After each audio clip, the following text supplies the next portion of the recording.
স্বাগত ৭১ জার্নালে আপনাদের সঙ্গে আছি আমি রাকিব হাসান। দর্শক, আপনারা জানেন সংবাদ পর্যালোচনা ভিত্তিক নিয়মিত অনুষ্ঠানে আমরা খবরের নানান দিক বিশ্লেষণ করি। পত্রপত্রিকা, টেলিভিশন, ডিজিটাল মিডিয়া এবং অবশ্যই নিউজ পোর্টালে যে সমস্ত খবর হয় সেগুলো আমরা শিরোনাম জানিয়ে দিই। একই সঙ্গে সে সমস্ত খবরের সঙ্গে যুক্ত মানুষদেরকে আমরা সংযুক্ত করি আমাদের আলোচনার টেবিলে। আমাদের স্টুডিও এবং অনলাইনে অতিথিরা যুক্ত হন, তাদেরকে আমরা প্রশ্ন করি, তারা উত্তর দেন এবং খবরের গভীরে আমাদেরকে নিয়ে যান। সেই ধারাবাহিকতায় আজ আমার সঙ্গে আছেন আগামী সময়ের সম্পাদক মোস্তফা মামুন। মোস্তফা মামুন, আপনাকে আমন্ত্রণ জানাচ্ছি এবং অবশ্যই অভিনন্দনও জানাচ্ছি। আরও একটি গণমাধ্যম এবং আগামী সময়ের আমরা পুরো উদ্বোধনের সরাসরি সম্প্রচারে ছিলাম, অনেক প্রত্যাশার কথা শুনলাম, সেগুলো আমরা নিশ্চয়ই শুরুটা করব। তবে বলে রাখি দর্শক, আমাদের সঙ্গে মোস্তফা মামুন আছেন অতিথি, কিন্তু একই সঙ্গে ধাপে ধাপে পর্যায়ক্রমে আমাদের সঙ্গে অনলাইনেও যুক্ত হবেন অতিথিরা, আমরা তাদের সঙ্গে কথা বলবো। এবং দর্শক বলে রাখি, আমাদের সঙ্গে ঠিক এই মুহূর্তে অনলাইনে যুক্ত আছেন বিএনপি দলীয় সংসদ সদস্য নীলোফার চৌধুরী মনি এবং জামাত ইসলামী দলীয় সংসদ সদস্য রাশেদুল ইসলাম রাশেদ। আপনাদের দুজনকে স্বাগত জানাচ্ছি, অনেক অনেক কৃতজ্ঞতা আমাকে সময়টা দেওয়ার জন্য। আশা করি একটা ভালো আলোচনা আমরা করতে পারবো। তবে শুরুতে দর্শকদের উদ্দেশ্যে বলে রাখা প্রয়োজন, নতুন ধরন নতুন ধারণা, এই স্লোগানে আজ যাত্রা শুরু করেছে জাতীয় দৈনিক আগামী সময়, যদি আমরা পত্রিকাটা হাতে পাওয়া শুরু করেছি। একটু জেনে নিতে চাই, যারা মোস্তফা মামুন জীবনে অনেক চ্যালেঞ্জ নিয়েছেন, আরও একটা নতুন চ্যালেঞ্জ এলো এবং আমরা আসলে পত্রিকাতে খুলেই আপনার সম্পাদকের কথাটা পড়ছিলাম। জামিল সাহেব একটা কমিক ক্যারেক্টার এবং তিনি আটকে উঠলেন যে আর একটা কি দরকার, আসলে মানে কি দরকার, আসলে অনেক মিডিয়া তো ছিল আর কি। হ্যাঁ, এই কী দরকার, এই প্রশ্নটা আসলে আমাদের করতে হয়েছে। এই কারণে করতে হয়েছে যে আমরা যদি এই প্রশ্নটা না করি, মানে আমার মনে হচ্ছে আমি যদি সম্পাদক না হয় আমি বাইরে থাকতাম, তাহলে আমার প্রথম প্রশ্ন হতো এটাই। সো এটা যখন আমার প্রশ্ন অনেকের প্রশ্ন, এবং সেই প্রশ্নগুলো আসলে উত্তর আমরা খুঁজেছি এই প্রতিষ্ঠা যখন আমরা প্ল্যান করলাম তারপর থেকে খুঁজতে খুঁজতে যে কেন আমি যদি নতুন কিছু না করতে পারি, নতুন কিছু না দিতে পারি, সেখান থেকে আমাদের আসলে নতুন ধরন। এবং আপনি দেখবেন আমাদের প্রেজেন্টেশনটা একটু ডিফারেন্ট। আমরা মনে করছি এখন পত্রপত্রিকা মানুষ যেহেতু খবর পায়, ফলে খবর দেওয়া নয়, ওটার যে প্রথম যে লোকটা থাকে সেই লোক দিয়ে মানুষের সঙ্গে ধরনের কমিউনিকেশন সৃষ্টি করতে হবে। এবং এটা ইমিডিয়েট আমি যে কাগজে ছিলাম সেখানে আমরা এই কাজটা কিছু করে দেখেছি যে এটা, এবং পৃথিবী সব দেশের পত্রিকা সেরকম এই অলমোস্ট এরকমই হয়, কারণ এখন আমাদের অপরচুনিটি অনেক বেশি। পার্টিকুলারলি যদি আসি আমাদের এই সময় আমার কাছে মনে হয় একভাবে কিন্তু মিডিয়ার দরকার নেই, পত্রিকা না, মিডিয়ারই মানুষ মনে করে দরকার নেই, because everybody has their own way of communication. তাহলে কী হবে? কিন্তু আমরা মনে করি যে এখন মিডিয়ার আরও বেশি দরকার। কেন বেশি দরকার? যে অনেক তথ্য সারাদিন ঘুরে বেড়ায়, আপনার হাতে আছে, আপনি শুনছেন, জানছেন, একদম, কিন্তু এর মধ্যে কোনটা ঠিক কোনটা বেঠিক, এই মানুষের হয়ে আপনার হয়ে আমি বলেছি আমার লেখায় যে এই আপনার তৃতীয় চোখ বা দ্বিতীয় অস্তিত্ব হয়ে আপনি দেখেন, শোনেন, ভুলে যান, কিন্তু আমরা মনে রাখি এবং আমরা বাছাই করে সেই খবরগুলো আপনাকে দিই, যে খবরগুলো আমরা মনে করছি গুরুত্বপূর্ণভাবে জানা উচিত। আপনি তো জানা উচিত অনুযায়ী সব জানছেন, কিন্তু আমরা বাছাই করে দিচ্ছি যে এটা সবচেয়ে গুরুত্বপূর্ণ খবর। এটা হচ্ছে একটা। দ্বিতীয় হচ্ছে ফিল্টারিংয়ের বিষয়টা হয় কি, মানুষ তো সোশ্যাল মিডিয়া একটা ঘটনা কেউ শুনেই লিখে দিতে পারে, সেটাই ভাইরাল হয়ে যাচ্ছে, সেটাই হচ্ছে। আমাদের কিন্তু সময় লাগে, আমরা কিন্তু কোনো না কোনো দায়িত্বশীলদের মাধ্যমে একটা অথেন্টিক একটা সোর্স থেকে করি। তার ফলে ওই ফ্যাক্ট চেকারের কাজটা আসলে মিডিয়া এখন করে। তো এইসব মিলিয়ে মিডিয়ার আমার কাছে মনে হয়, আগে মিডিয়া খবর দিতে, আমি সবসময় বলছি, এখন মিডিয়া হচ্ছে খবর বেছে দেয়, ফিল্টারের কাজ করি আমরা, এবং সেইটার গুরুত্ব আরও বেশি। সেইভাবে দেখলে তো মিডিয়ার গুরুত্ব আরও বেশি না, মানে নো ওয়ে। তারপরে আরেকটা হচ্ছে মেইন স্ট্রিম মিডিয়া বা পত্রিকা দরকার হচ্ছে। এখন যদি আমি অন্য মাধ্যমের সঙ্গে পত্রিকা, কেন পত্রিকা ছাড়া তো অনলাইন মাল্টিমিডিয়া করলে হয়, আমাদের অনলাইন মাল্টিমিডিয়া আছে এবং হিউজ স্কেলে আছে। সামটাইমস আমি তো মনে করি যে আমার একটা পত্রিকা, একই সঙ্গে টিভি, একই সঙ্গে হচ্ছে অনলাইন পোর্টাল। তাহলে কেন পত্রিকাটা হচ্ছে আমাদের যেহেতু জার্নালিজমটা একটা ক্লাসিক্যাল জার্নালিজমের চর্চা আমরা করি, যেটা বাংলাদেশের টেলিভিশন ও অনলাইন পোর্টাল ওইভাবে পায় না।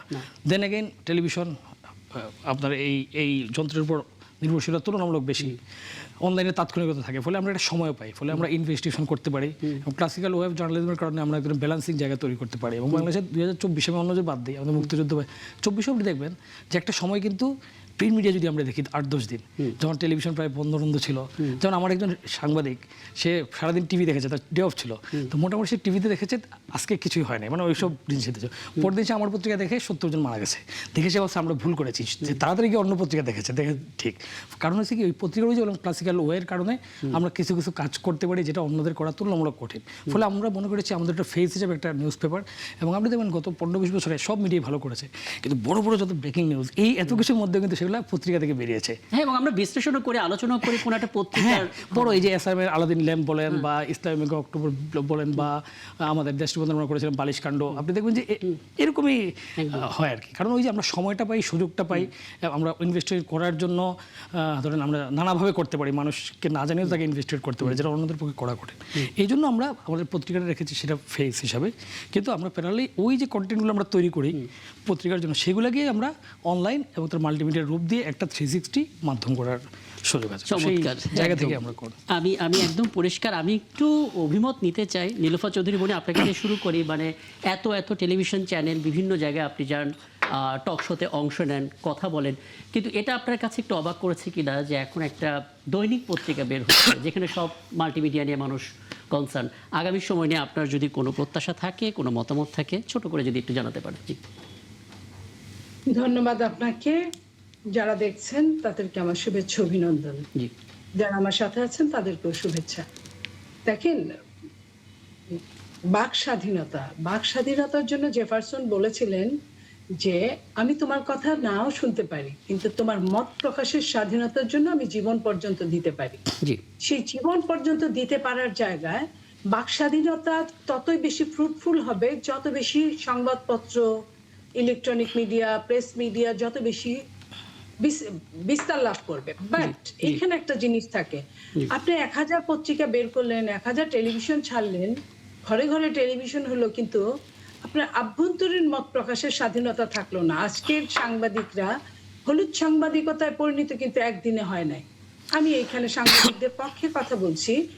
একটা সাংবাদিক যখন প্রথম তার মত প্রকাশ করে, খুব সে কষ্ট করে, স্টাডি করে, ফিল্ড ওয়ার্ক করে, সে যখন একটা রিপোর্ট করে নিয়ে আসে, যে দেশের পত্রিকাগুলো, ইলেকট্রনিক মিডিয়াগুলো ব্যক্তি মালিকানায় নির্ভর করে, সেই ব্যক্তি মালিকানার আপনার সাংবাদিকরা তখনই উষ্টাগত হয়। কারণ মালিকের সাথে যার বিরুদ্ধে তথ্য উপাত্ত, তার সাথে যদি একটা আন্ডারস্ট্যান্ডিং হয়ে যায়, একটা সম্পর্ক থেকে যায়, তাহলে কিন্তু ওই রিপোর্টটা আর ছাপানো হয় না, ওটাকে কিন্তু ডাস্টবিনে ছুঁড়ে ফেলে দেওয়া হয়। একজন সাংবাদিক যদি 10 বার এরকম করে উষ্টাগত হন, সে এক সময় তার জীবিকার তাগিদে, তার পরিবারের তাগিদে সে কিন্তু হলুদে পরিণত হতে বাধ্য হন। কারণ এখানে ব্যক্তি মালিকানাটা আপনার তাকে তার জায়গায় পৌঁছাতে দিচ্ছে না। ওই যে বলেন না যে ঘুষ 1 ফোঁটাও হারাম, পেট ভরে খেলেও হারাম। যখন সে অন্যায় পথ ধরে অবলম্বন করে এগোয়, তখন তার নীতি নৈতিকতা থাকে না, তখনই সে সম্পূর্ণরূপে হলুদ সাংবাদিকতা পরিণত হয়। একজন হলুদ সাংবাদিক দিয়ে যখন একটা নতুন পত্রিকা, পুরানো পত্রিকা, মধ্যম সারির পত্রিকা, আপার সারির পত্রিকা, নিম্ন সারির পত্রিকা, যেটাই ছাপানো হোক না কেন, সেটা বেশি দিন চলে না। সেটা চললেও মানুষ কিন্তু বুঝে যে এরা সত্য কথা বলছে না, এরা নীতিকর কথা বলছে না। আপনার মনে পড়ে যে প্রধানমন্ত্রী, ফ্যাসিস্ট সরকারের প্রধানমন্ত্রীকে কি ধরনের প্রশ্ন করা হতো? এই সাংবাদিকরা কিন্তু কোনো না কোনো বিশ্ববিদ্যালয় থেকে ডিগ্রি নিয়েছে, কোনো না কোনো জায়গা থেকে সে ট্রেনিং নিয়েছে। সে ট্রেনিং নেওয়ার পরে, ডিগ্রি নেওয়ার পরে, জীবনের সমস্ত কিছু দিয়ে সে একটা সংবাদ রেডি করার পরে যখন সেটা ছাপানো হয় না, তখন তার মতো দুঃখী বোধহয় পৃথিবীতে কেউ থাকে না। তো সেই জায়গায় আমি যদি হিসাব করি যে সংবাদপত্রের সংখ্যা যত বাড়ে, টেলিভিশনের সংখ্যা যত বাড়ে, সম্পাদকদের সংখ্যা তত বাড়ে, ঠিক ওই গোটা কয়েক সম্পাদকরা ভালো আছে, তারা 3, 4, 5 লাখ, 7 লাখ, এমনও সম্পাদক আছে বলেছিলেন একটা সময় যে আমি 7 লাখ টাকা কি স্যালারি ড্র করি।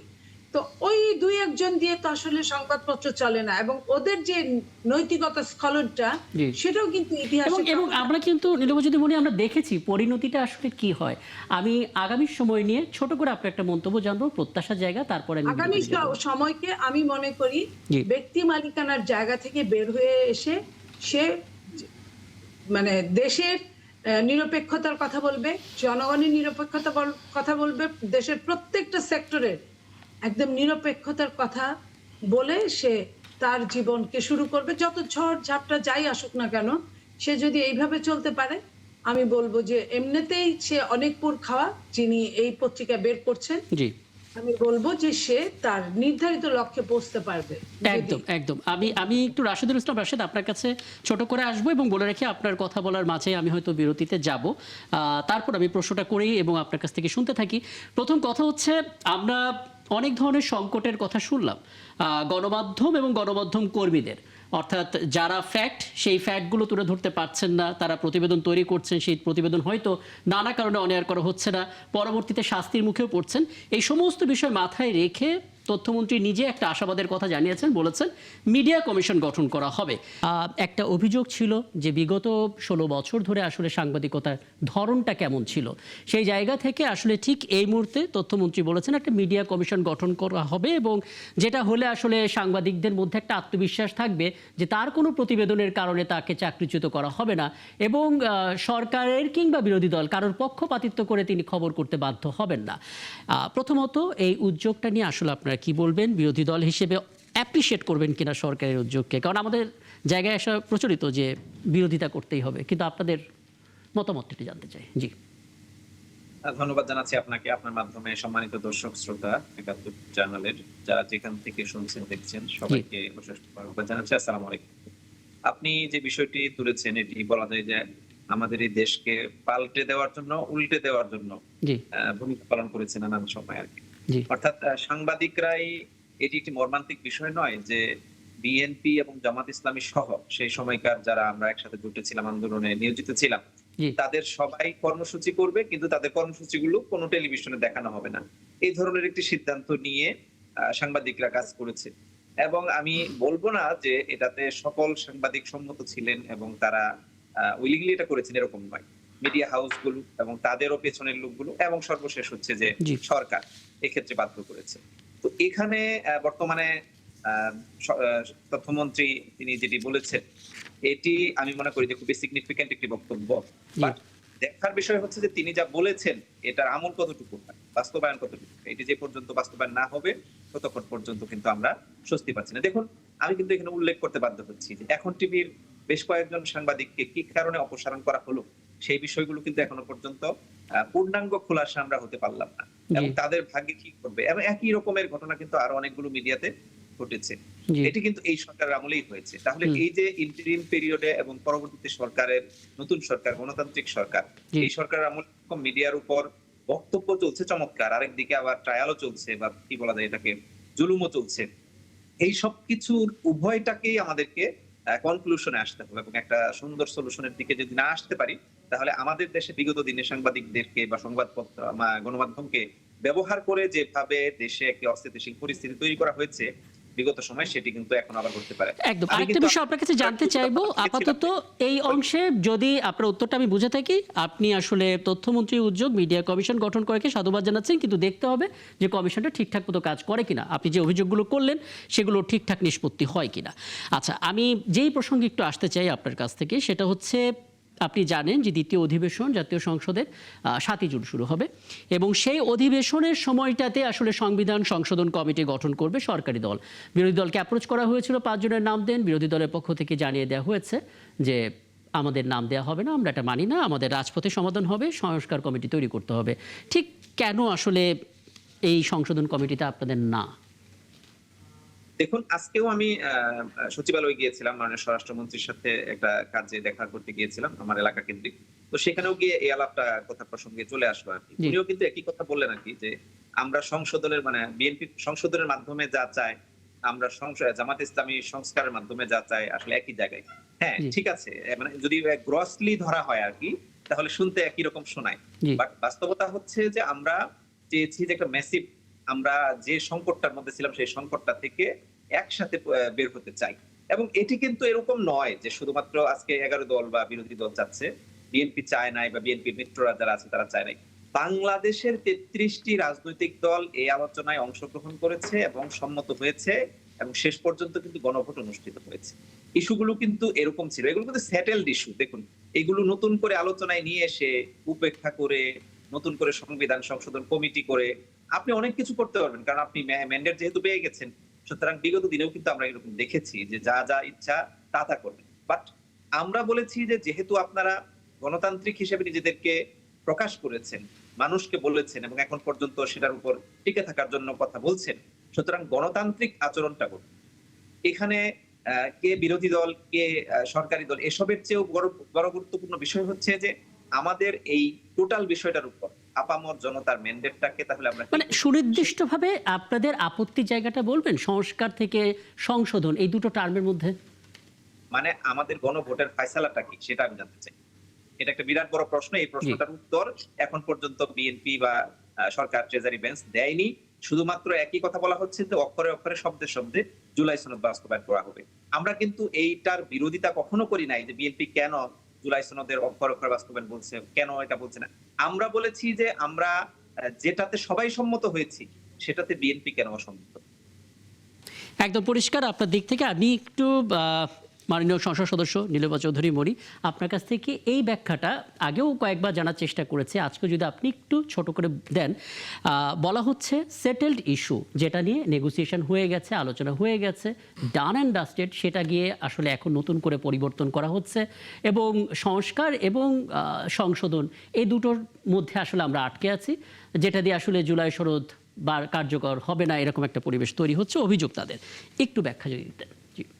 দেখেন, আমিও কিন্তু ওনার সাথে একমত, কারণ এটা সেটেল ইস্যু। 133টা অধ্যাদেশ পাশ হবে, আর বাকি যেগুলো নোট অফ ডিসেন্ট আছে ওগুলো হবে না। এই সব মিলে কিন্তু গণভোট বলেন, যেটাই বলেন, গণভোট তো এটা যদি সেটেল হয় তাহলে তার গণভোট কি হলো না হলো এটা কোনো ব্যাপার না।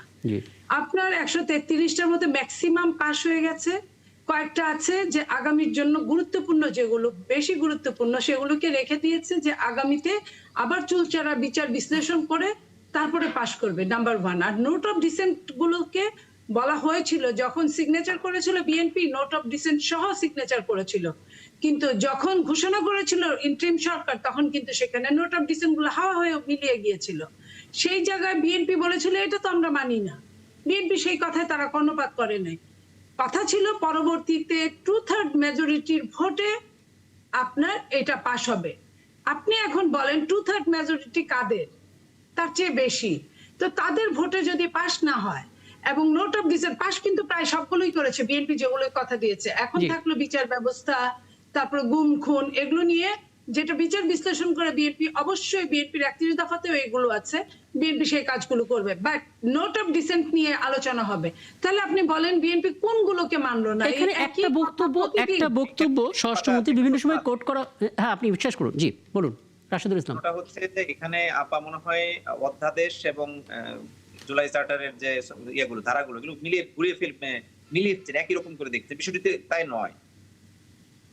আচ্ছা, একটা বক্তব্য যদি একটু নীলুফা চৌধুরী মনি একটু ব্যাখ্যা দেন। মানে এটা বিভিন্ন সময় 11 দলের পক্ষ থেকে, বিরোধী দলের পক্ষ থেকে একটা রেফারেন্স হিসেবে আনার চেষ্টা করা হয় যে স্বরাষ্ট্রমন্ত্রী নাকি এভাবে বলেছেন যে নির্বাচনটা যেন ঠিকঠাক মতো হয়, কারণ অনেক কিছু মেনে নিতে হয়েছে।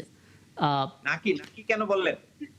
আমি একটা কথা বলি আপনাকে, আমি একটা কথা বলি। আপনি স্বরাষ্ট্রমন্ত্রী যেটা বলেছেন ওটা তার উল্টানো যাবে না, আমি উল্টিয়ে বলছিও না। স্বরাষ্ট্রমন্ত্রী যেটা বলেছেন ওইটা, ওই কথারও নৈতিকতা আছে।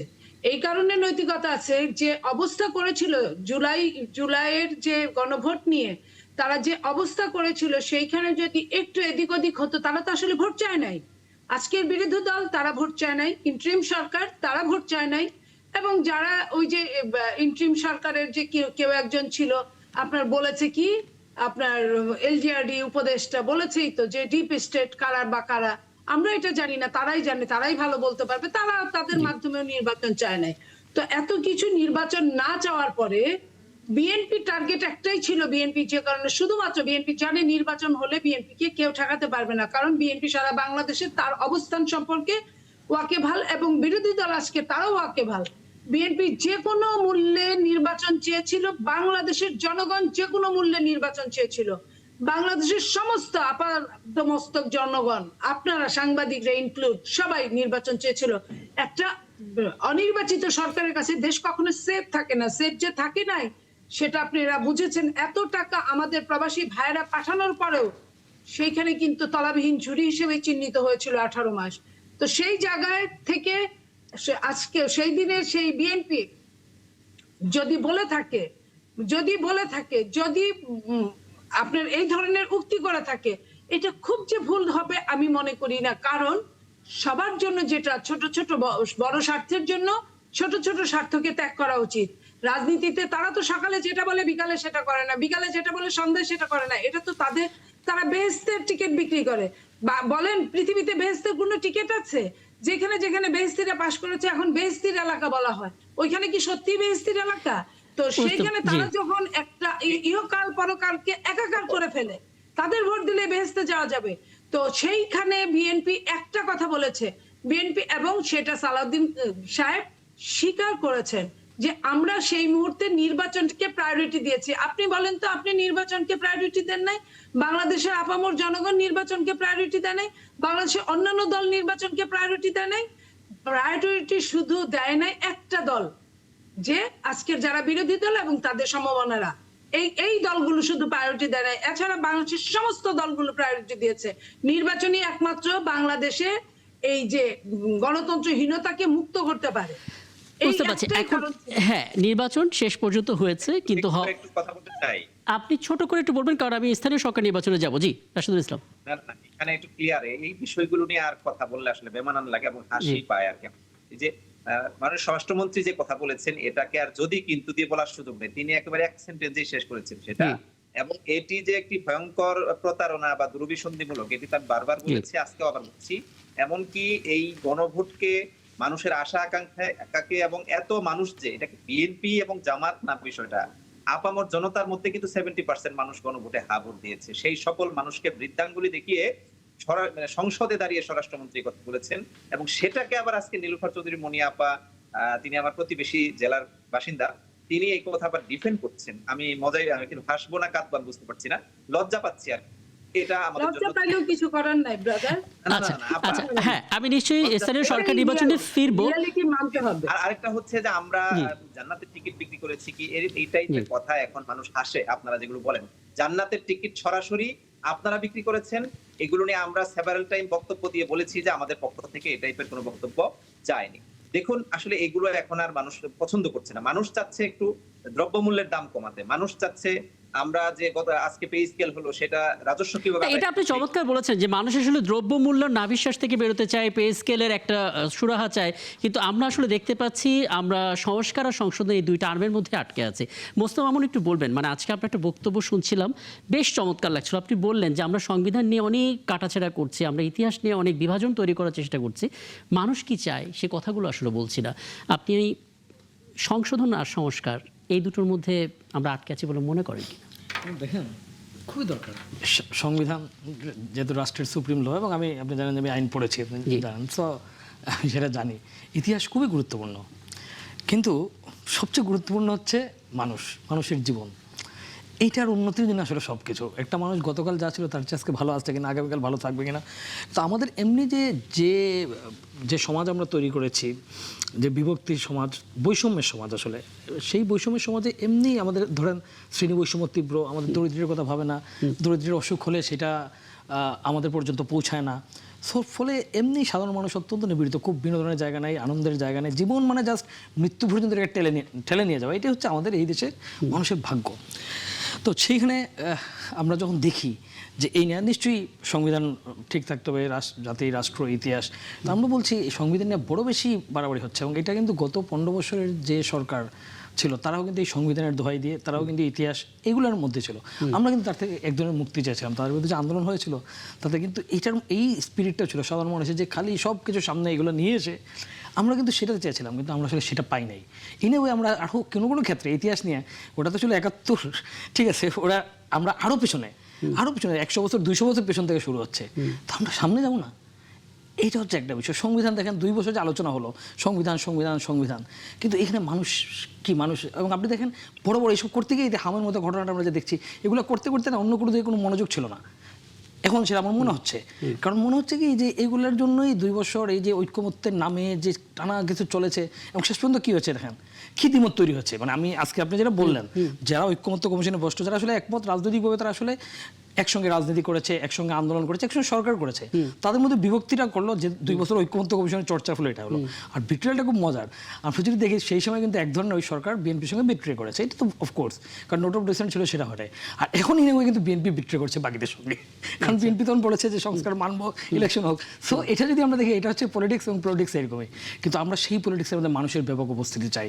ওনারা যেরকম সংবিধানে করছেন, আমরা মনে করি যখন এখনকার যে গুরুত্বপূর্ণ সমস্যা, সেটা নিয়ে অনেক বেশি আলোচনা হবে, সেটা নিয়ে অনেক কথা হবে, মানুষের সাফারিংস, আমাদের অর্থনীতি গ্লোবাল কনটেক্সট এবং নানা রকমের গত 15-20 বছরের যে আমাদের এখানে যে অর্থনীতি নানা রকম ব্যাংক খাতে যে অনিয়ম ছিল সেই সবের ফলে কিন্তু আমরা দেখতে পাচ্ছি অর্থনৈতিকভাবে কিন্তু আমরা অনেক কঠিন সময়ের সামনে যাচ্ছি।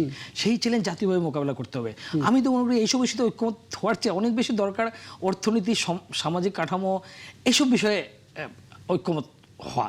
কিন্তু রাজনীতি হয় কি, রাজনীতি যেমন বিরক্ত করে দেয় যে তখন আর এইসব বিষয়ে ঐক্যমত হয় না। এইবার যে নির্বাচনটা হয়েছে সেই নির্বাচন নিয়ে হচ্ছে আমাদের অবজারভেশন আছে, আমরা জায়গা থেকে দেখতে পাই যে একটা বড় অংশ ছিল না, হ্যাঁ সেটা যৌক্তিকভাবে হোক অযৌক্তিকভাবে হোক, কিন্তু আমাদের মনে হয়েছিল একটি যারা আছে তারা তো অনেকগুলো জায়গায় একমত তারা, ফলে কিন্তু এই বিরোধিতার তীব্রতা থাকবে না। অ্যাটলিস্ট এই জায়গাটা থেকে আমরা হয়তো একটা সাস্টেনেবল জায়গা দেখবো, কিন্তু আমরা কিন্তু সেটাও দেখতে পাচ্ছি না। তাহলে কি পেলাম আমরা? মানে this is a question to, একদম মানে আমাদের কাছে এই কোয়েশ্চেন, যদিও জানি এই কোয়েশ্চেন অনেকের কাছে বা আমাদের যারা উঁচু মানুষ তাদের কাছে আসলে প্রশ্ন হয় খুব খুব বড় প্রশ্ন না তাদের কাছে, কারণ তাদের কাছে ইতিহাস আছে, সংবিধান আছে, চেতনা আছে, এই হচ্ছে প্রবলেম। আমি একটু রাশেদুল ইসলাম রাশেদ, আপনার আপনাকে একটা মন্তব্য শোনাতে চাই। মানে সোশ্যাল মিডিয়াতে অনেকে অনেক ধরনের বক্তব্য দেয়, তো সাধারণ মানুষ তাদের দিক থেকে বলা হচ্ছে যে সংস্কার পরিষদের দাবিতে রাজপথে বেছে নিয়েছেন তারা, মানে এরকম আমাদের একটা প্রতিবেদনে গেছে যেখানে জামাত ইসলামের নায়েবে আমির এবং একজন সংসদ সদস্য বলেছেন যে আসলে সংস্কার পরিষদের দাবিতে রাজপথে বেছে নেওয়া হয়েছে। অনেকে বলছেন যে ঠিক আছে, রাজপথে সংস্কার দাবিতে থাকতেই পারেন, কিন্তু অন্তর্বর্তী সরকারের গাফিলতির কারণে যদি হামের এই প্রাদুর্ভাব হয়ে থাকে, শিশুর মৃত্যুর ঘটনা ঘটে থাকে, সেই বিচারের দাবি থেকে আপনারা রাস্তায় নামবেন? অবশ্যই নেমেছি আমরা একদম শুরুতে। আচ্ছা, বারবার কিন্তু একটা কথাই বলা, আপনি আজকে শুরু করেছেন, আমি একটা কারেকশন দিচ্ছি যে আমরা সকল কিছু নিয়ে গেছি রাজপথে। না, বিষয়টি এরকম নয়।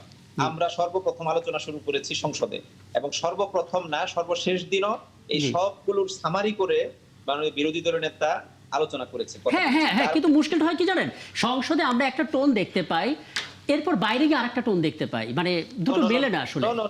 এইখানে আমি এটাই বলি, আমাদের দেশে বর্তমানে যে চলছে সেটা ন্যারেটিভ তৈরি। এই যে এক ধরনের বক্তব্য চাপিয়ে দেওয়া হচ্ছে, আমি আপনার সাথে দ্বিমত করছি সম্পূর্ণ। এবং আমরা সংসদে যে টোনে কথা বলেছি, বাইরেও একই টোনে কথা বলেছি। সংসদের কিছু বাস্তবতা আছে। দেখুন, সংসদে সব কথা সবকিছু মানে বলা যায় না বা বলার সময় থাকে না। আমরা বহুজন পয়েন্ট অফ অর্ডারে হাত তুলে রেখেছিলাম, আমাদেরকে হাত কিন্তু কি বলে কথা বলার কিন্তু মাইক দেওয়া হয়নি, সুযোগ দেওয়া হয়নি। তাহলে আপনাকে যে কথাগুলো আপনি মাইকে বলতে পারছেন না, যেটা সম্ভব হচ্ছে না, সেটা কোথায় বলবেন? আপনাকে তো বলতে হবে, হয় মিডিয়াতে বলতে হবে, না হলে রাজপথে মানুষের কাছে গিয়ে বলতে হবে। তো আমরা সেই দুটো পথ, বাকি যে দুটো রাজপথ এবং মিডিয়া, সেই দুটোকে বেছে নিয়েছি। এইটাকে আপনি আলাদা করে যদি বলেন যে সব কথা সংসদে এক আর বাহিরে আরেক, এটি তো আমি বলবো যে খুবই ভুল তথ্য উপস্থাপন করা হচ্ছে। আচ্ছা ঠিক আছে, আমি যদি একটু নীলুফা চৌধুরী বলি, আপনার মতামত নেই আমি আদৌ ভুল তথ্য উপস্থাপন করছি কিনা, যে পার্লামেন্টে যে টোন আসলে বিরোধী দলের পক্ষ থেকে থাকে সেটা মোটামুটি আশাব্যঞ্জক লাগে, কিন্তু বাইরে এসে যখন কিছু রেটরিক, কিছু বেফাস মন্তব্য আসে যেটা শিরোনামে আমরা দেখি, আপনার মনে হয় কিনা আসলে সুর টোন একই থাকে, একই আন্তরিকতা থাকে? দেখেন, আপনি খুব ভালো একটা প্রশ্ন করেছেন। এটা তাদের নতুন না, এটা তাদের নেচার। এটা আপনার মনে আছে যে বিএনপির সাথে তারা প্রায় 25 বছরের মতো একসাথে থাকলো, বিভিন্ন আপনার যুগপৎ আন্দোলন করলেন, অথচ এই 5ই আগস্ট যাওয়ার পরে ওনারা প্রথম 1-2 দিন পরেই বললো এক জালিমকে বিদায় দিয়ে আরেক জালিমকে আনবো। এই যে ভেতরের মানুষের, বলেন না যে একটা বন্ধু যখন আরেকটা বন্ধুকে, দেশপ্রেমিক বন্ধুকে ফুল ছুঁড়ে মারে, এটা কিন্তু সবচেয়ে বেশি লাগে। তো ওনারা এবং এত উল্টাপাল্টা বক্তব্য বাইরে দেওয়া শুরু করলেন। আজকের কথাই বলেন, এখনকার আপনি এই যে ডুয়েটে যে ঘটনাগুলো ঘটছে, আমরা কি বুঝি না কারা করছে এটা, কে করছে এটা আমরা বুঝি না? আপনি চট্টগ্রামে যে গ্রাফিতি, এখন কি গ্রাফিতির সময়? আপনি বলেন গ্রাফিতি কখন করে? যখন মানুষের কণ্ঠ বন্ধ হয়ে যায়, যখন মানুষের জীবনে নিরাপত্তা থাকে না। Please let me finish. যখন মানুষ যা বলতে চায় তা বলতে পারে না, যখন মানুষ মানে কোনো কিছুতে সরকারের সাথে পেরে ওঠে না, তখন মানুষ কি করে? বিভিন্নভাবে ছবি দিয়ে, বিভিন্নভাবে কন্টেন্ট বানিয়ে মানুষকে বোঝানোর চেষ্টা করে যে সুবোধ তোমার সময় নয়, সুবোধ তুমি চলে যাও, এটা তোমার সময় নয়, ইত্যাদি ইত্যাদি। আমরা তো যখন দেখেছি। তো এই গ্রাফিতি, আজকে 3 মাস নির্বাচন হয়েছে, এর মধ্যে আপনি গ্রাফিতি, যখন আপনার প্যারাসিটামল খাওয়ার সময় তখন আপনি খাচ্ছেন কি কুইনাইন, আপনি চরম অ্যান্টিবায়োটিকে চলে গেলেন, তো অ্যান্টিবায়োটিকের সময় আপনি কি খাবেন? আপনি দেখেন আজকের অবস্থা, দেখেন আজকে একটা পত্রিকা লিড নিউজ করেছে, মাননীয় প্রধানমন্ত্রীর পাশাপাশি কে ফ্যাসিস্টের যে দোষর শেখ হাসিনার বাণী। কোথায় তাহলে আজকে বিরোধী দল? তাহলে এটা কে করলো? বিরোধী দল নিজেই নিজের মরণ কামড় দিয়ে দিয়েছে। এইখানে আমাদের কিছু করে না। প্রত্যেকটা সময় আজকের বিরোধী দল নিজেরাই নিজেদের ভুল করে বাঁশের তৈলাক্ত বাঁশের অঙ্কের মতো পিছায় পিছায় পড়ে। আমরা তো তাদেরকে এগিয়ে আনতেই চেয়েছিলাম, আমাদের তো কোনো সমস্যা ছিল না। কিন্তু ওনারা যে ধরনের কাজগুলো করে, ওনারা যে ধরনের এই যে পুলিশের সাথে চট্টগ্রামের কাহিনী, এই যে আপনার ডুয়েটের কাহিনী, এর আগে কুয়েটে সেম কাহিনী করেছে। কুয়েটে তাদের সবগুলো ভিসি তাদের, আমরা বলেছি কোথায় আজকে দেখেন জামাতে এই যে নিয়াজ সাহেব এখন কোথায়, এখন গ্রামীণ এসে ঢুকেছে। আমরা যখন বলেছিলাম আপনারা শুনেছেন তাকিয়ে তাকিয়ে, কিচ্ছু বলেন নাই। আর তারা সবসময় কি বলেছে, এটা তারা চিনে না জানে না, কিভাবে কি ইলেকশন গুলো করেছে, কিভাবে নোংরামি করেছে আমরা তো জানি।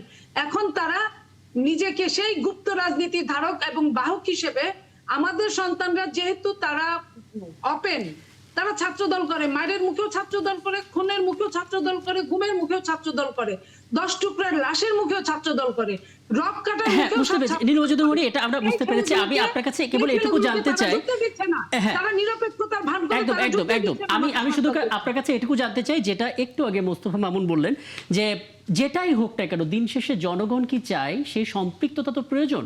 সরকারি দল এবং বিরোধী দল এমন একটা জায়গায় পৌঁছাতে পারে কিনা যেখানে আসলে সংস্কার সংশোধন ছাপিয়ে জনগণ ইম্পর্টেন্ট হয়ে যাবে। আমরা কি চেয়েছিলাম জানেন, আমরা চেয়েছিলাম আমাদের একটা ছায়া সরকার থাকবে, খুব সিরিয়াস ছায়া সরকার, যাদের সমালোচনায় আমরা প্রতি মুহূর্তে ভীত থাকবো, সন্ত্রস্ত থাকবো, কাজ করব, জবাবদিহিতা দিব স্বচ্ছতার সাথে। কিন্তু তাদের ওই একটা জিনিস, তোরা যে যা বলিস ভাই আমার সোনার হরিণ চাই, ওই একটা জায়গার বাইরে তারা যেতেই পারে না। সোনার হরিণ যে অধরা অছোঁয়া, আপনারাই করেছেন এটা।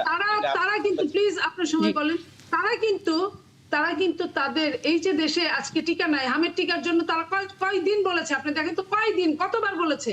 কারণ আমরা বহুবার বলেছি। আমি আসবো রাসূল ইসলাম, আপনার কাছে আসবো, আমি আসবো, শেষ করে আসি। সময় তারা কি করলো, তারা বলার জন্য না বলতে না হয় তাই ওইটুকু বললো, কারণ জানে তারা ইন্ট্রিম সরকার হামের টিকা আনতে বন্ধ করে দিয়েছে। তারা বলেছে যে আমরা নিজেরা উৎপাদন করব, তার আগের সরকারও হামের টিকা আনে নাই। কারণ আজকে 3 মাসের বিএনপি 3 মাসে 100 দিন বললে আপনারা হানিমুন পিরিয়ড বলেন, এই হানিমুন পিরিয়ডে বিএনপি যত টর্চার, যত চ্যালেঞ্জ মোকাবেলা করছে, বুঝতে পারছি, জি, চ্যালেঞ্জ মোকাবেলা এই 55 বছরের বাংলাদেশে কেউ কখনো করেনি।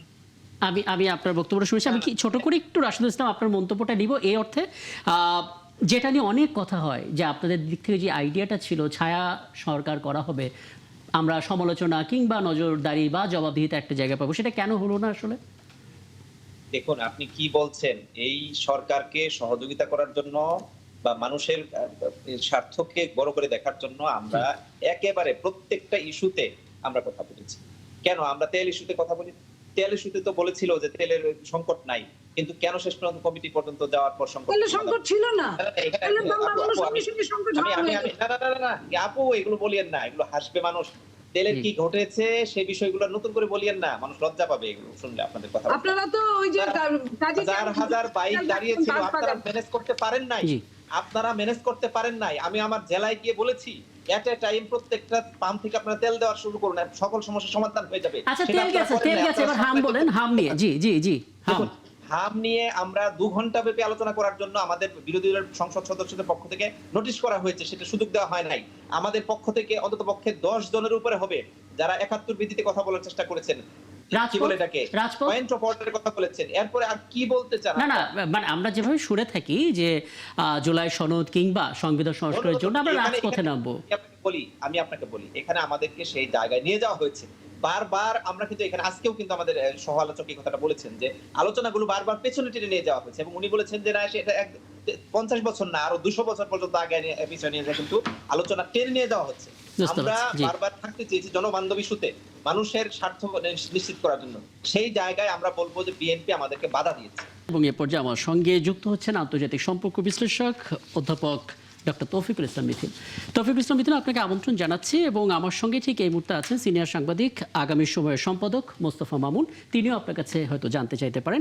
আমি আপনার কাছে যেটা জানতে চাই, সোজা হিসেবে আপনি বলবেন ট্রাম্পের পর পুতিন যাচ্ছেন চীনে, কেন এত গুরুত্বপূর্ণ? ধন্যবাদ আপনাকে। আসলে কেন গুরুত্বপূর্ণ আপনি এটা দেখেই বুঝতে পারছেন। ট্রাম্পে ভিজিট করার সাথে সাথেই পুতিন সেখানে যাচ্ছেন, কারণ এখানে এশিয়ান পলিটিক্সে এখন সবচাইতে বড় ফ্যাক্টর কিন্তু হচ্ছে চায়না। আপনি দেখেন 2001-এ যে চুক্তিটা হয়েছিল ইন বিটুইন রাশিয়া এবং চায়না, এখন কিন্তু সেটা 25 বছরের চলছে, Limitless bonding. এক্স্যাক্টলি বছরের যে চুক্তিটা অলরেডি 25 বছর হয়ে গেছে। এবং এই চুক্তিগুলো যেটা হয়ে গেছে আপনি দেখেন, that was initially it was among the trade and other relationship. এখন কিন্তু শুধু ট্রেডের মধ্যেই সীমাবদ্ধ না। আপনি দেখেন যে নেভারিং স্টেট থেকে শুরু করে যে ইস্যুগুলো আছে এখানে, ডিফেন্স, মিলিটারি সবকিছুই কিন্তু এখানে ইনক্লুডেড হচ্ছে।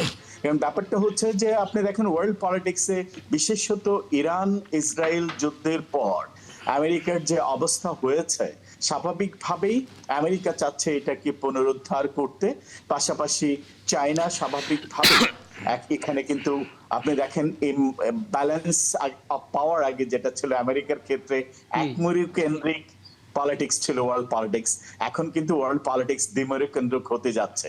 এবং এটারই অংশ হিসাবে আপনি দেখেন ডোনাল্ড ট্রাম্প চায়না ভিজিটের পরপরই পুতিন সেখানে যাওয়াটাই প্রমাণ করছে পৃথিবী ওয়ার্ল্ড পলিটিক্স এখন দ্বিমুখী কেন্দ্রিক হতে যাচ্ছে, মানে নিউ অর্ডারটা চেঞ্জ হয়ে যাচ্ছে। আমি একটা বিষয় বলি, আমি যদি ডোনাল্ড ট্রাম্পের চীন সফরকে বাণিজ্যিক লেন্স দিয়ে দেখি, সেটা একটা ব্যর্থ সফর ছিল। উনি আসলে বাণিজ্যিকভাবে কোনো কিছু করতে পারেননি, সেখানে কেবলমাত্র 200টা বিমান বিক্রি করতে পেরেছেন। এরপর আমি যদি এটা দুই দেশের মধ্যে একটা ভূ রাজনৈতিক বোঝাপড়ার কথা চিন্তা করি, সেটা তো অনেকটা ব্যর্থ, কারণ তাইওয়ান ইস্যুতে কোনো সমাধানে আসতে পারেনি যুক্তরাষ্ট্র, ফলে সেই জায়গাটাতেও আসলে ইরানের দিকে সাপোর্ট করবে এরকম কোনো কমিটমেন্ট আসলে করেনি চীন। তাহলে কোন দিক থেকে আমরা বলতে পারি যে ডোনাল্ড ট্রাম্পের সফরটা তাৎপর্যপূর্ণ হয়েছে?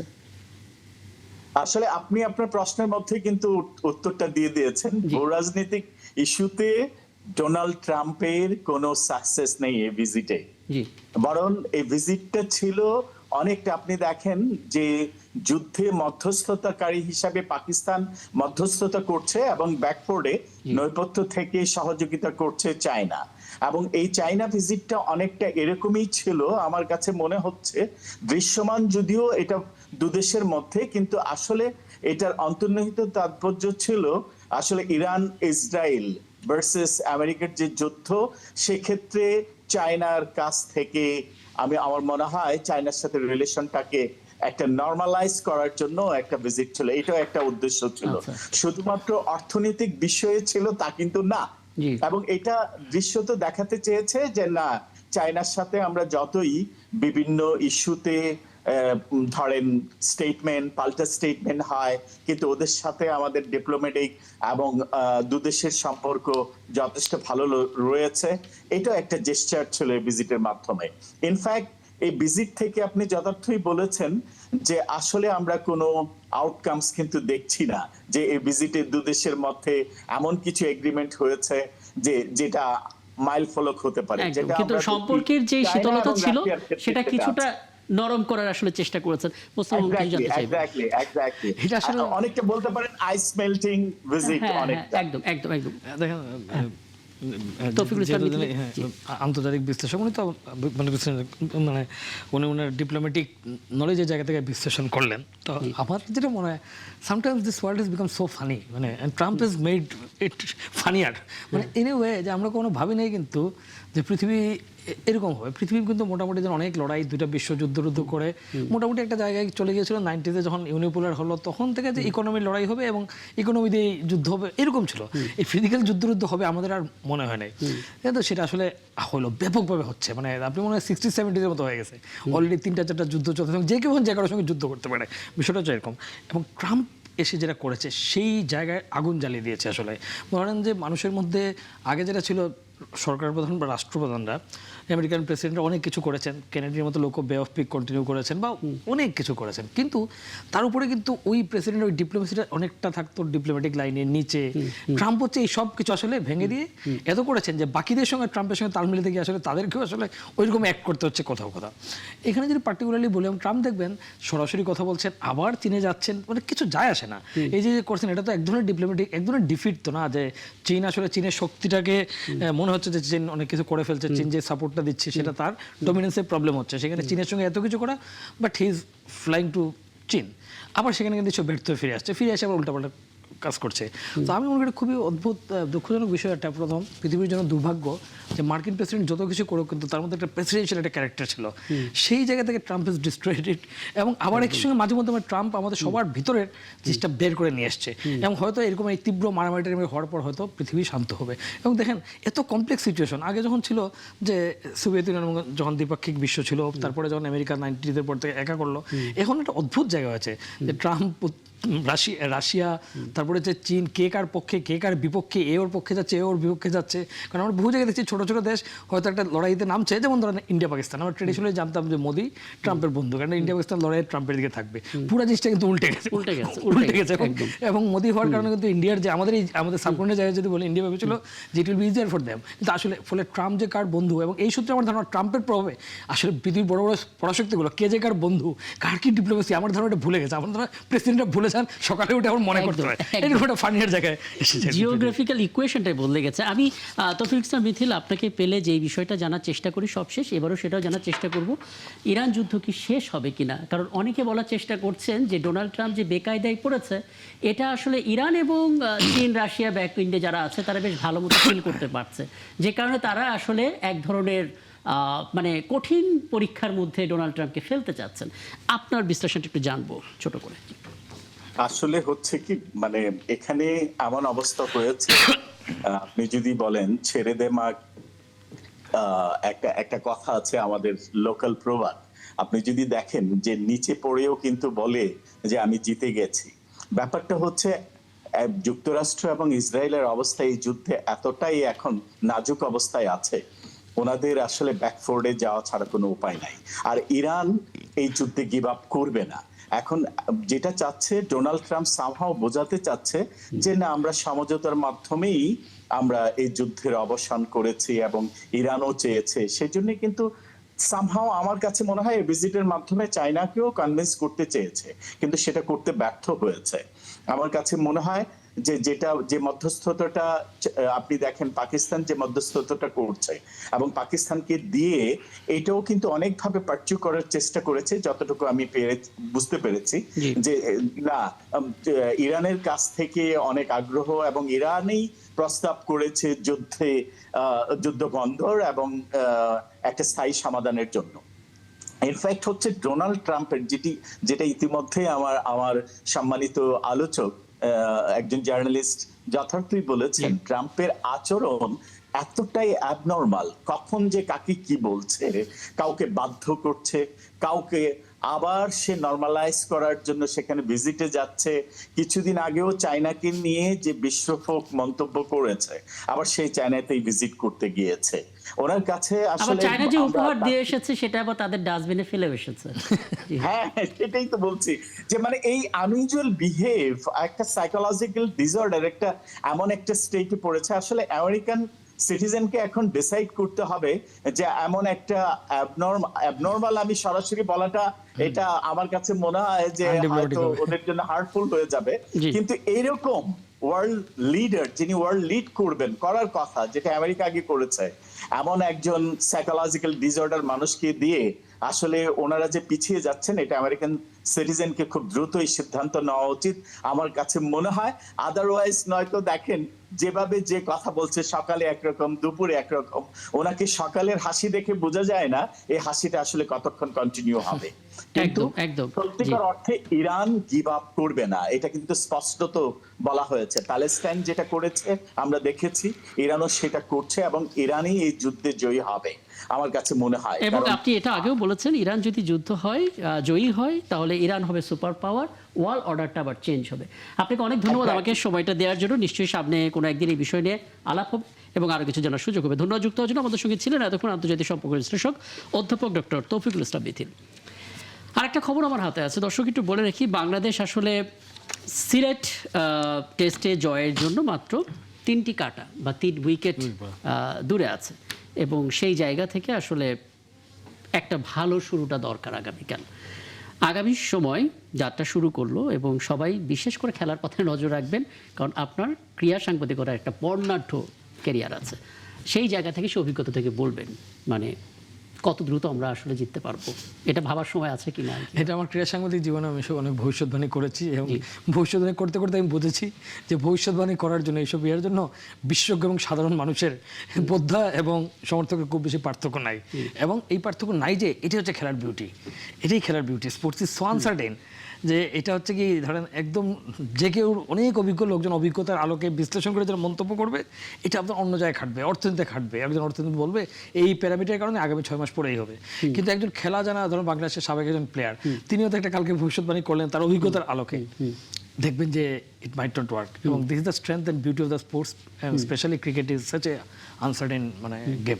তো আমার কাছে যেটা মনে হয় স্টিল এটা বলেও আমি বলছি যে আমার কাছে মনে হয় পাকিস্তানের এখন যে শক্তি এবং বাংলাদেশ আসলে মাঝখানে একটু টার্বুলেন্ট টাইম ছিল বাংলাদেশের ক্রিকেটের নানান কারণে, রাজনীতির সঙ্গে মিশে যাওয়া, তার প্রতিঘাত, বাংলাদেশের সেরা দুজন আইকন হিস্ট্রির টপ দুটো প্লেয়ার নানাভাবে বিচ্যুত হওয়া। প্রথমে তারা বিচ্যুত হয়েছেন এবং তারপর হচ্ছে তাদের যে ব্যাকলেশ এসছে এটা কিন্তু এন্টায়ার ক্রিকেটের উপর পড়েছে। এটা খুব ন্যাচারালি যে দলের টপ প্লেয়ারজন খেলতে পারছেন না, বিদেশে খেলছেন, দেশে খেলছেন। এই সেই সাকিব মাস্টাফির আলোচনায় কিন্তু 2 বছর ছিল। ওইখান থেকে বাংলাদেশ কিন্তু অনেকটা বেরিয়ে এসছে, কারণ এখন বোর্ডটা আবার একটা প্রফেশনাল জায়গায় এসছে, আমাদের বোর্ডের নেতৃত্ব প্রফেশনাল জায়গায় ছিল না। এই জন্য দেখেন এই টিমই কিন্তু লাস্ট 2 বছর স্ট্রাগল করছে, এখন কিন্তু বেটার করছে এদের টিম স্পিরিট, আমি যেটা মনে করি। এবং সেটা রিফ্লেকশন আমি মনে করি যে আমরা মাঠে দেখতে পাচ্ছি। এখানে অনেকে ধারণা করতে যাবেন, মানে আমরা সবসময় বলি সাকসেস এবং ফেলিয়ারের ক্ষেত্রে কন্ডিশন অনেক বড় ম্যাটার। এখানে আমি কি কন্ডিশনটাকে সামনে রাখবো বাংলাদেশের ভালো করার জন্য, নাকি এখানে মাইন্ডসেটের কথা যেটা বললেন যে কার অধীনে কোন সময় খেলছিলাম, একটা চাপ ছিল ক্রিকেটের উপরে? এটা একটা বিষয়। তো প্রথম কথা হচ্ছে কি, you are as good as bad your opponent is, you are very strong. মানে ধরেন সে বাংলাদেশ যখন তার চেয়ে ছোটো দলের সঙ্গে ক্রিকেট খেলা হয়, ধরুন বাংলাদেশ খেলছে উগান্ডার সঙ্গে, দেখবেন যে ওই দিন বাংলাদেশের বোলারদের বল লাইনে থাকবে, ব্যাটসম্যানরা পা নিচ্ছে, সব হচ্ছে। আবার বাংলাদেশ যখন অস্ট্রেলিয়ার সঙ্গে খেলবে সেদিন মনে হয় বাংলাদেশের প্লেয়ার কেমন করে ব্যাট করে। কাজে এটা কেন হয়? কারণ হচ্ছে স্ট্রেংথের পার্থক্য। ওই বলে খেলা যায়, ওই বোলারের বলের পেস কম, সুইং কম বলে আপনি পারছেন, এই হচ্ছে বিষয়। এটা হচ্ছে পাকিস্তানের, আমরা কিন্তু পাকিস্তান বলতে যেটা বুঝি, Pakistan is no more a cricket super power. Pakistan is a struggling team. Pakistan যেটা হচ্ছে এমনি হচ্ছে পাকিস্তান শক্তি অনুযায়ী অনেক কমেছে। তাদের যে গ্যাপটা তৈরি হয়েছিল ওই আপনার মনে করেন ইয়াদের পরে, জেনারেশনের পরে, এই কি বলা যায়, মোসাফির আকরামদের পরের যে জেনারেশন, ইনজামামদের পরের যে জেনারেশন, গ্যাপ আস্তে আস্তে ক্ষয় হয়েছে। এবং ক্ষয়ের কারণটা কি? ক্ষয়ের কারণও কিন্তু এটা হচ্ছে ক্রিকেটের যে জিওপলিটিক্স। ক্রিকেটের জিওপলিটিক্সে ইন্ডিয়ার সঙ্গে যে তাদের সম্পর্কের চ্যুতি, ক্রিকেট জানেন যে অল্প কিছু দেশ খেলে সেখানে রেভিনিউ জেনারেট হয় ইন্ডিয়া থেকে মোস্টলি, এই যে IPL খেলতে পারে, এইসব কারণে কিন্তু পাকিস্তান সাফার করেছে। ফলে তাদের ক্রিকেটের এবং তাদের লিডারশিপ এটা চলে সেটা ফোর্সই করতে পারে নাই। তারাও কিন্তু ওই রকম উগ্রতা দিয়ে, আমাদের যে মাঝখানে শুরু হয়েছিল না, যে উগ্রতা দিয়ে মনে হচ্ছে মানে উগ্রতা দিয়ে মাঠে জিতে যাবো, কিন্তু স্পোর্টস ইজ সব কমপ্লিট ডিফারেন্ট।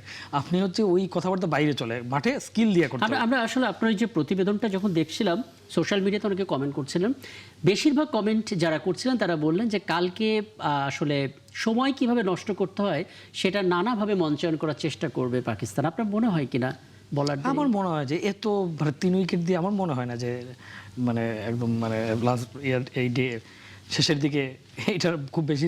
এবং আমরা এ পর্যায়ে একটু কথা বলতে চাই ছোট করে, ওয়ার্ল্ড কাপের স্কোয়াড ঘোষণা করবে কখন ব্রাজিল, এটা নিয়ে অনেক নাটকীয়তা। সেই নাটকীয়তার মাঝে আবার বড় কথা, নেইমার কি থাকবেন নাকি? কারণ শোনা যাচ্ছে তিনি চোট পেয়েছেন, তাকে বাদ দিয়ে হয়তো স্কোয়াড ঘোষণা করা হবে। এবং আমরা দেখলাম কার্লো আনচেলত্তি যখন ঘোষণা করছে একেবারে শেষের দিকে গিয়ে নেইমারের নামটা ঘোষণা করলেন। কি বলবেন আসলে? না দেখেন, মানে নেইমার হচ্ছে আমি মনে করি মানে ওয়ার্ল্ড ফুটবলের সবচেয়ে আন্ডার অ্যাচিভার। তার যে ট্যালেন্ট ছিল সেই তুলনায় তার অ্যাচিভমেন্ট অনেক কম। মানে মনে হচ্ছিল কিন্তু যে will be next to Messi Ronaldo, এবং হি হ্যাজ এভরি এবিলিটি। আপনি যদি দেখেন যে পেলের এত দ্রুত সে গোলের পেলের কাছাকাছি চলে গেছে, আমাদের মনে হচ্ছিল যে 100 গোল মানে অনেক আগে। রোনালদো মেসির হচ্ছে অনেক পিছিয়ে ছিল রেশিওতে, কিন্তু আনফর্চুনেটলি এবং যতক্ষণ খেলেছে আপনি দেখেন মাঠে, আমি যদি এবার PSG এত কিছু তার যে একটা ফেইলার আমরা বলি, কিন্তু সেই সময় যদি আপনি রেশিও দেখেন, স্কোরিং চান্স ক্রিয়েট যখন সে খেলেছে, কিন্তু আনফর্চুনেট পার্ট হচ্ছে ইনজুরি তাকে হয়নি। এবং আমি খুব অবাক হয়েছি ইনজুরি যে সে ইনভাইট করেছে, তার যে থিওরিটিক্যাল অ্যাটিটিউড। এবং ব্রাজিলের আসলে প্লেয়াররা 2 ধরনের হয়, এক দল হচ্ছে লাইফটা এনজয় করতে চায়, হোয়েন দে গেটস মানে সাকসেস, হ্যাঁ এটা হচ্ছে এক দল। আর আরেক দল হচ্ছে তারা ওইটা কমিটেড থাকে। আচ্ছা, আপনার ক্রীড়া সাংবাদিকতা চোখ দিয়ে বলবেন, অনেকে বলে নেইমার আসলে সবটা আঘাত পায়নি, কিছুটা অভিনয় করে। সেটা কিছু ক্ষেত্রে মনে হয়, কিছু ক্ষেত্রে এত স্পষ্ট, কিন্তু হয় কি এটা নানা, কিন্তু আবার একই সঙ্গে দেখেন এটা হয়ে পারসেপশন আসলে। কারণ কখনো নেইমার যে ইনজুরিগুলো হয় অভিনয় করতে তার কেউ 6 মাস না না না না, মাঠের বাইরে ওটা বসে- তো কলম্বিয়ার সাথে যেটা হলো হ্যাঁ, সেটা তো বোঝাই গেল সেটা যে জানি না, কিন্তু আমি স্পেশালি আমি খুব অবাক হয়েছি ওয়ার্ল্ড কাপে, মানে আমি খুব অবাক হয়েছি ওয়ার্ল্ড কাপে তার কিছু কিছু জায়গা ছিল দেখার মতো, যেগুলোতে সেটা মনে হচ্ছে ওভার অ্যাক্ট হয় কি ওই ইনজুরিটাকে সে আসলে কনভার্ট করার চেষ্টা করে অ্যাচিভমেন্টে, মানে ফাউলটাকে সে যাতে রেফারি পেনাল্টি ফাউলের সঙ্গে সঙ্গে একটা কার্ড দেখান, মানে এটা অন্যরাও করে, এটা আসলে কি ইনফ্যাক্ট সবাই করে, বড় বড় প্লেয়াররাও করে। আমাদের জেনারেশনে মেসি হচ্ছে এটার ব্যতিক্রম, যে সে রাদার আপনি যে পড়ে গেলেও কিন্তু সে উঠে যাওয়ার চেষ্টা করে, ফাউল মানে এটা কিন্তু মোস্টলি এটা হয়। কিন্তু নেইমারের মতো প্লেয়ার এটা করতে হবে কেন, এই সাইকোলজিটা আসলে বোঝে না। আমরা ব্রাজিলেও আমি একটা স্টাডি পড়েছিলাম, আমি ব্রাজিলেও সার্চ করেছি ব্রাজিলিয়ানদের সাংবাদিক লেখালেখে, তারাও আসলে খুবই সারপ্রাইজড এবং দ্বিধাবিভক্ত আসলে যে এটা কেন করে। একটা বিষয় দেখেন, বাট ইট গুড যে ফাইনালি নেইমার ইজ দেয়ার, এবং নেইমারের সেই এবিলিটি আছে কিন্তু যে এই সব কিছুর মধ্যে Neymar could do something. Maradona নিয়ে আপনার একটা বই আছে, সেখানে আপনার নানামুখী অ্যানালাইসিস আছে, হয়তো আমি শিওর মেসিকে নিয়ে হয়তো ভবিষ্যতে কিছু একটা করবেন। কথা হচ্ছে আমরা সবসময় মেসি নেইমার বলতাম, গেল ওয়ার্ল্ড কাপে সব ছাপিয়ে মেসি এমবাপে বললাম, লাস্ট পর্যন্ত সেটাই হলো। আমরা দেখলাম একদম শ্বাসরুদ্ধ করে একটা ফাইনাল। এবার কি আমরা মানে নেইমারটাকে উচ্চারণ করতে পারবো নাকি আপনার মনে? আমার মনে হয় নেইমার আমরা যে এবার উচ্চারণ করবো না, এখানে নেইমারের চান্স। র ট্যালেন্ট তো আসলে র ট্যালেন্ট, তখন এটা এক্সপেকটেশনটা নিতে পারে না। যারা আছে আপনার মনে, যেমন মেসিও কিন্তু এক্সপেকটেশনটা নিতে পারে নাই ফাইনালি, কিন্তু যেবার এক্সপেকটেশন কম, আর মেসির সবচেয়ে বেশি এক্সপেকটেশন ছিল 2010-এ when he was at his prime, তারপরে দেখেন ওই বয়সে কোনো গোল করে নাই, ঠিক আছে। তো সেই হিসাবে কিন্তু এইবার কিন্তু আউট, মানে মেসি 18 পর মনে হচ্ছিল আর কিছু করতে পারবে না, এক্সপেকটেশন কম ছিল, মেসি করেছে। এইবার নেইমারের পুরো এক্সপেকটেশনটা কম। আমরা কিন্তু নেইমারকে ওই লড়াই থেকে মেসি, এমবাপ্পে, রোনালদো বা ওই দেখেন নেইমার কিন্তু আউট অলমোস্ট। ফলে আমি মনে করি এটা আউটসের চান্স আছে, কারণ নেইমার হ্যাজ দ্য ট্যালেন্ট। আপনি যদি এবার যারা আসলে আর্জেন্টিনা ব্রাজিলের ফ্যান্স, তাদের বাইরে গিয়ে যারা অন্য কোনো দলকে সাপোর্ট করে, তাদের জন্য আসলে কোন দলটাকে এগিয়ে রাখবেন? Spain, France is there always so many good players. কবে যেন কোথাও কেউ লিগে ভালো খেললেই শুধু দেখেন ফ্রান্সের, এবং এটা ফ্রান্স গত 15-20 বছর ধরে করেছে এই জেনারেশন। কিন্তু স্পেনও ভেরি গুড। একটাই হচ্ছে বয়স কম, হয়তো বয়স কম, মানে কি এখন তো আসলে সবাই ইয়ে করে এই দুটো টিম। মরক্কো খুব ভালো দল, আমাদের ইয়ের বাইরে অনেক ভালো প্লেয়ার মরক্কোর, কিন্তু বিগ নেম নাই, হয়তো বিগ ম্যাচ টেম্পারমেন্ট অভাব। এখানে একটা মানে ক্রীড়া বিশ্লেষকরা একটা কথা প্রায় বলছেন যে বিভিন্ন সময় জার্মানি তীরে এসে তরি ডুবায়, এবারও হয়তো সেটাই। হ্যাঁ, সেটা তো হইতেই পারে, সেটা তো মানে হইতে পারে, কিন্তু স্টিল আমার কাছে মনে হয় এবার ওয়ার্ল্ড কাপটা উইল বি ভেরি ডিফিকাল্ট। আপনি জানেন যে 3টা দেশে, আমেরিকা, মেক্সিকো এবং কানাডা মিলিয়ে লট অফ ট্রাভেল, কন্ডিশনারটা বড় ইয়ে করবে, 48টা দল, ফলে একটা ম্যাচ বেশি, এবং এটা খুব গুরুত্বপূর্ণ। একটা ম্যাচ বেশি হওয়া মানে কিন্তু চেঞ্জ হবে, কারণ ওয়ার্ল্ড কাপের শেষ দিকে গিয়ে ক্লান্তি একটা বড় ফ্যাক্টর কাজ করে। যারা খুব ভালো শুরু করে, এই জন্য psychologically how coaches are managing their team, that will be important. But it will be মানে definitely it will be exciting. Last world cup, at least now last world cup Messi and Ronaldo, that's for sure. একদম এবং আসলে world cup সামনে, যতই ঘনিয়ে আসবে ততই এগুলো নিয়ে কথা বলতে খুবই ভালো লাগবে। কিন্তু আসলে ব্রাজিলের যে স্কোরটা ঘোষণা করা হলো, তারপর মনে হলো এটা নিয়ে কথা বলাটা ভীষণ জরুরি। Neymar is there, it's good, কারণ নেইমারের পক্ষে আসলে আমরা তো নেইমারকে দেখতে পাবো, অ্যাটলিস্ট এনজয় করতে পারবো। একদম। আপনাকে অনেক ধন্যবাদ, একটা দীর্ঘ সময় আমাদের সঙ্গে ছিলেন, এবং দর্শক আপনাদেরকে ধন্যবাদ। আগামীকাল দেখা হবে নতুন বিষয় নিয়ে, থাকবেন আমাদের সঙ্গে।